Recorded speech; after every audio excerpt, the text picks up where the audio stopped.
Welcome to the MHP Exchange podcast, where industry veterans Frank Rizzo and Eric Busadil generously share their wealth of knowledge in their new podcast dedicated to the manufactured housing space. They tackle tough questions to provide valuable insights for those considering investments in mobile home parks. If you're seeking answers in the manufactured housing space, this podcast is your go-to resource. Welcome back to the MHP Exchange podcast, where we dive deep into the world of mobile home park investing. I'm your host, Frank Rizzo, and today I want to talk about something that's been on my mind. It's a critical ingredient that's making or breaking success in this asset class, because right now, investors like yourself are flocking to the mobile home park space, and they've been drawn in by the promise of high cash flow, low turnover, and investing in a recession-resistant, quite frankly, an asset class that works in a bad economic environment or in a good economic environment.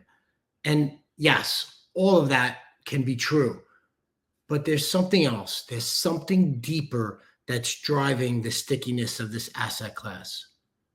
And it's not just the cost of moving a home. It's the sense of community that these parks foster, or at least that they should foster. So we're going to talk about that. We're going to talk about the big miss in mobile home park investing right now. But before we get started, let's set the scene, because right now, mobile home parks are the hottest or most desirable asset class in the entire real estate industry. People are talking about cash-on-cash returns that are double digits. And for over a decade, it has been what, if not the second highest performing asset class in the space. It's no surprise, especially now, when we see economic uncertainty, that every investor is jumping in, waving boatloads of cash and looking for where to place that money. And it just seems, for me, and I've been in this space for over a decade now, but it seems like there's new sponsors and syndicators popping up daily, and they're promising investors the moon in terms of returns. They're talking about passive income. They're talking about high IRR metrics. But here's where the train gets off the tracks. I think too many of these newcomers, too many of this new capital that's come into the space, are treating these parks like slot machines, like they're ATM machines. They're not people's homes. They're banking on the fact that it costs a resident somewhere between $10,000 to $15,000 to move a home. And so the thesis is that they have a tethered resident, very sticky resident, and that becomes a very, very big part of their strategy, that they can push rents with sticky residents. But let me drop a truth bomb on here. That's not what makes a park sticky. What makes the park sticky is the community feel that's created, the culture that's created, whether intentionally or unintentionally, inside the communities. Because what people are failing to see, this is not, if you don't look at this as building a community for where people want to live, you're essentially setting your community on fire. Let me, take this back, and where we've realized this early on, and this was in the second park we purchased. I mean, this park was a distressed 89 lot park that we had purchased back from the bank. The former owner, who was the wife of the person who built out the community, and they lost the park they were in the process of bankruptcy. They lost the park in foreclosure. The original owner had gotten sick. And as we're going through this park, and you've probably heard me tell this or share this story before. I mean, we were down to about 28 residents inside this 89 lot park. 15 of them had to go. I mean, they were just It was a drug dealer in front of the park. There was 5 homes that they were delivering to. There's all sorts of nefarious things happening. But in the front of the park, to the right, we had a gentleman by the name of RC. And I remember him because when we went down, and he would tell us about the history of the community and how at one time that park was the spot to be in Byron, Georgia. And he didn't just stay there because that was the only place for him to stay. He stayed there because he felt the sense that this was his home. And what he did then, when nobody else was doing it, he not only took care of his lot, but he would clean up the entire section that lived around him, the homes that were around him, even the homes that were completely vacant, because he wanted his community to look a certain way. Now, that doesn't happen in any other asset class. There was the woman in the back of the park who remembered the community when George used to run it, right? And he was the builder of the community. And she would tell us about when George or Sarah would cut the grass, and that George knew who was trouble or who was in trouble and what that difference meant. And that's why they stayed there, right? That's the sense of community that these residents feel. And you have to build on that. And you have to take that into account, that when you buy a mobile home park, you are essentially owning and operating a community. You want to foster that growth because that's what keeps those residents there. That's why those residents stayed there, even though the community wasn't running right. They stayed there because they had that sense of purpose of what that community was. So what do I see happening out there now? I see people coming in saying that they're value-add investors and basically looking to do some cosmetic fixes and raise rents or push rents as far or as high as they can take it. I mean, they're essentially assessed with squeezing out every dime they possibly can out of the pro forma, and that's their strategy. Now, I'm not telling you I'm doing this for any other reason, but we obviously want to make sure that we're seeing a healthy return on that investment for ourselves, for our partners. I mean, anything worth doing is worth doing for profit because that allows you to continue to do it. But the residents are also investing in that community. And if we're not careful, right, if we're just looking at the balance sheet and not looking at the impact of what we're doing down on the ground for the people that are really our customers, we're going to have a real challenge in this industry. And we're going to sit there and wear the black eye, right, of all the bad operators that have come into the space or thinking of coming into the space. And, we've seen it happen recently, and without naming any names, I mean, there was, a company that sunk, and I will say sunk, $150 million since 2021 into buying parks because on the thesis that there was a captivated audience and there was accelerated depreciation. And their business plan was pushing rents without necessarily creating value for the residents that are down on the ground. So let me break this to you. I mean, just because you put your name on the title, right, on the piece of property or the name on the deed doesn't mean that you've added value. What's ended up happening was bad press, community pushback, and stalled growth. And that's not what we want to see, right, in the communities. That's not what we want to see with the operators that are stepping into space.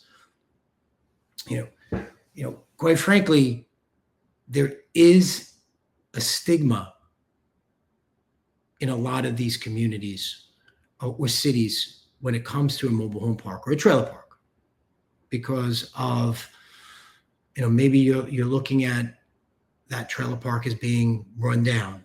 Maybe there was low occupancy, or maybe the standards and the culture was such that anybody would go in there and it brought in trouble or police activity or things that the city as a whole was looking to get rid of. You have to go in there with the intent, with the motivation to make those communities better. I look at a park we purchased in North Carolina. And when we got there, I mean, it was a complete mess. It was low occupancy. There was rundown amenities, residents that were ready to bolt. But we didn't start with rent hikes, right? We started with removing hazardous issues in the community. We started with making strategic investments, whether it's in roads, whether it was in making repairs to residents' homes or upgrades to residents' homes, so we could set a standard. We could elevate the culture and elevate the standards inside that community. Not asking for them to pay for something that wasn't there first, but by showing the pathway of where this community could go.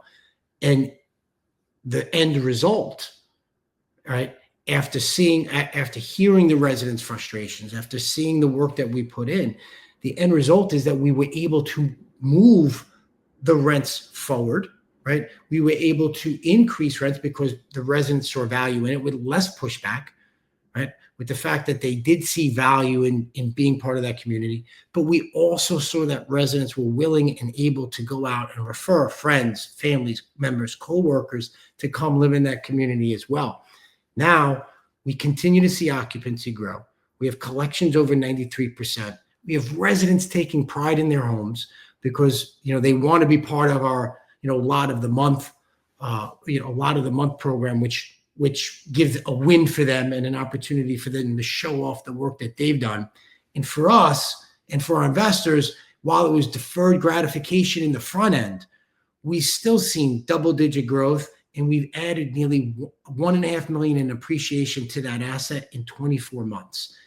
That's the power of working on the community, and that's the difference between making a park survive, right, and making one that thrives. So, obviously, we've been doing this for, 12 years now that we've been in the space. One of the things that we learned that when we look at these parks is we're not looking at them solely through the lens of a spreadsheet. These are communities. You have to take a look at and the investment that you want to make and the things that matter for a community, whether that's making space for, families, whether that's adding a community center, whether that's doing certain things that's going to add to the vibrancy of the people that are there on the ground, whether or not it has that initial impact of I've done X, now I could just raise rents, 25%. That's what makes a community thrive, and that's what makes a community, move forward with success in our experience. So, what's the moral of this story? What's the reasoning of us of me getting on here and having the podcast today on this matter is because we do see a lot of sponsors and new entrants into this market, all for the reasons stated above. They see the potential for high returns because it's been like that for the past decade. They talk about low tenant turnover because historically it's been a very sticky asset class. But there's a method and there's a reason why that resident would stay in a community that was substandard. It's because they felt that they were part of something. And now, as more absentee owners, and by what I mean by absentee is not that they're not involved, but they're not local, are getting into the space, you have to be able to maintain that touch and feel where the residents feel like they're part of something. Because if you take that part of the community away, if you make it a soulless spreadsheet, transaction, we have seen that residents will leave. They will find the $10 or $12 or $15,000 to move their home because they're not getting that sense of community, and that will have a negative impact on your investment, whether you're doing it yourself or you're doing it through somebody else. So what I'm saying is, as you're looking at investing in the space, look beyond that, just the shiny numbers, right? Because the numbers are great, right? Face it. The numbers in this space are great. They're better than any other asset class.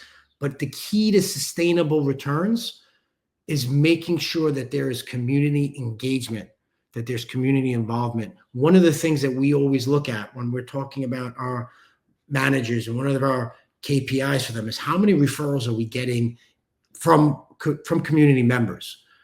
Are our community members referring friends, family, coworkers to that community? If they're not, and we're constantly looking for someone new, something tells me that we're missing something on the ground, and we got to make sure we've got to be able to address that, because we want our best source of new residents to come from the people that are there currently.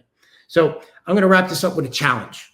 Here's the challenge to every investor, every sponsor out there. Raise your game. Don't settle for just what's going to get me the highest IRR multiple, or the highest, what's going to create the quickest buck. Raise your game. Demand better. Right? Create a park that feels like a community that residents would love to call home, and make sure you're building out a community that you'd be proud to bring your family to. That's one of the driving things for us. I mean, I'm fortunate enough now where I have some, my family members that are working with me. And one of the things that I'm most proud of is I want my family to see what we're doing and be part of the process of what we're doing, because I want to build a community that I'd be proud of having them be part of. So let's all push to be better and demand better. So we want to start a conversation. How do you make your communities better? Love to hear your thoughts on that. If you found value in this podcast, rate us on whichever platform you're listening to, whether it's iTunes, Spotify, or something else. Give us a rating and answer the question for us. How do you make your communities better? Until next time, this is Frank Rizzo from the MHP Exchange. Happy investing, everyone.